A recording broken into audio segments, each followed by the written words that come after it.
When YouTube or Instagram or Facebook or any platform like that implements a new feature, they usually highlight it and they show it in your feeds more often than not. Early adapters to that new feature get a lot of visibility because there isn't a ton of content in that new feature. I'm speaking about this very cryptically. I'm talking about YouTube Shorts.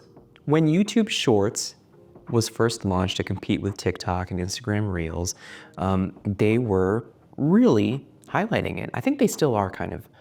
And in the early going of that feature, they don't have a wide array of content to choose from, so the people who are doing that, utilizing YouTube Shorts, get featured a lot more in the feed as people are testing it out and using it, and YouTube already having a huge user base, and it just makes sense. Since all of the experts that I was watching at the time recommended, hey, use Shorts, test it out. You're gonna bring a lot more traffic to your channel, like overall, you can benefit from doing that.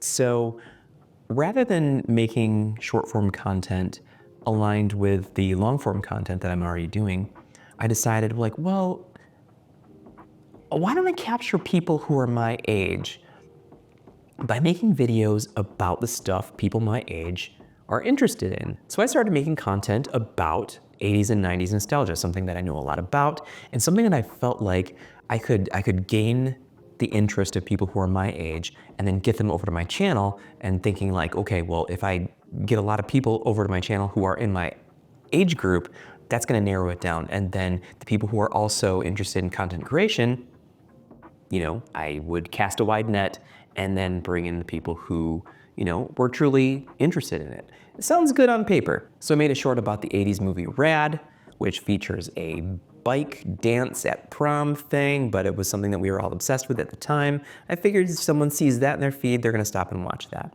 They're my age. I made multiple videos about specific episodes of Saved by the Bell, and talking about Saved by the Bell the college years, highlighting the entire series in 60 seconds. I made one about a creepy episode of Webster. I made one about this show called Out of This World, where a girl had an alien for a dad and gave her magical powers.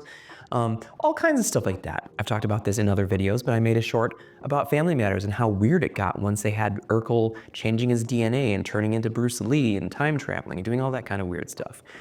Those videos got a lot of views, and they would get me, 10, 15 new subscribers.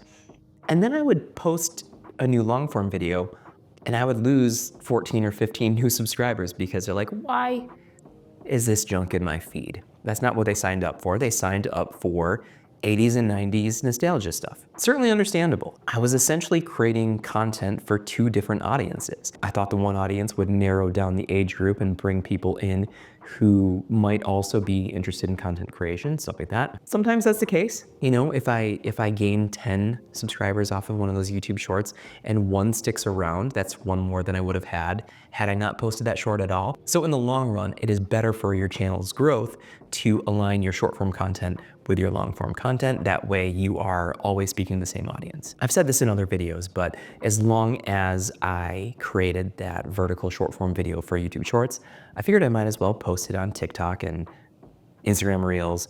I don't use TikTok. It scares the crap out of me, but I figured, what could it hurt? And I loaded these videos, specifically to TikTok. The Family Matters one, 120,000 views. The Saved by the Bell ones, 10, 20,000 views. I'm afraid to log in and read the comments because I don't want them to make fun of me. I'm worried that they're gonna say nasty things and hurt my feelings. So I just post it and leave. I haven't logged in at least 6 or 7 months. So I don't know what's happening there, but last I checked, these videos had a significant number of views, and occasionally I'll get an email saying like, hey, so-and-so left a comment, so-and-so left a comment. So I know that they're getting engagement, and I haven't done anything with them in many, many months. There might be something to that. I don't want to go on there. I feel a little too old to be on there. If you're over 40 and you are active on TikTok, let me know in the comments, because there's got to be something to it.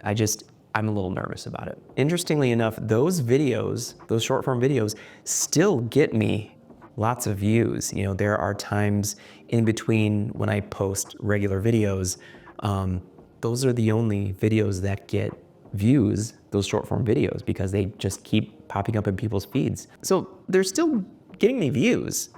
I just think that they're getting me the wrong types of audiences. They're getting me in the wrong people's feeds that won't necessarily be interested in the other stuff that I create, the stuff that I'm more passionate about and like a lot more. Even though this hasn't been working out for me in the long run, I feel like it's good to experiment. You know, I'm glad I tried it. I had an idea, I ran with it.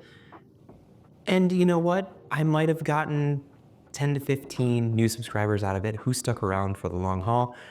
That's all right. It was fun to make those kinds of videos, and they seem to resonate with people because they got lots of views and comments and engagement. So, you know, it was worth it. So creating YouTube Shorts does bring a lot more visibility to your channel because people all over the world who are just scrolling through it randomly, they're going to get served your content. There is so much potential there. You're going to be better off in the long run aligning your short form content with your long form content. That way, you're going to attract the people who would be interested in everything that you do. I'm seeing the vloggers that I follow do this really, really well, where they release their long form video content, their vlog on YouTube, and then they'll make a highlight version of it and just turn it into a vertical video, a 60-second highlight reel of the stuff that they talk about in that vlog. In a previous video, I've talked about my favorite vlogger, a guy named Mikey Rogers. If you haven't seen him before, definitely check out his channel. He does this really, really well. And he will release a 20-minute, 30-minute long vlog, and then he'll condense that down to a 60-second, really it's a trailer for that vlog. So he posts that with a little bit of a voiceover, like join me today as I do this, this, and this. And it really gets you interested in watching that longer vlog. So check him out. He does this really, really well. Experimenting with YouTube Shorts has given me more exposure than I would have had I never tried it out in the first place. And those videos continue to bring in views during my slow periods. But if you're expecting Shorts to bring in a dedicated audience, then you have to make sure that your short form content is aligned with your main content. Otherwise, you'll have this revolving door of subscribers who come for one thing and then leave once they realize that's not the thing that you actually do. At the end of the day, growth is great, but not when it comes at the cost of making things that you don't really care about.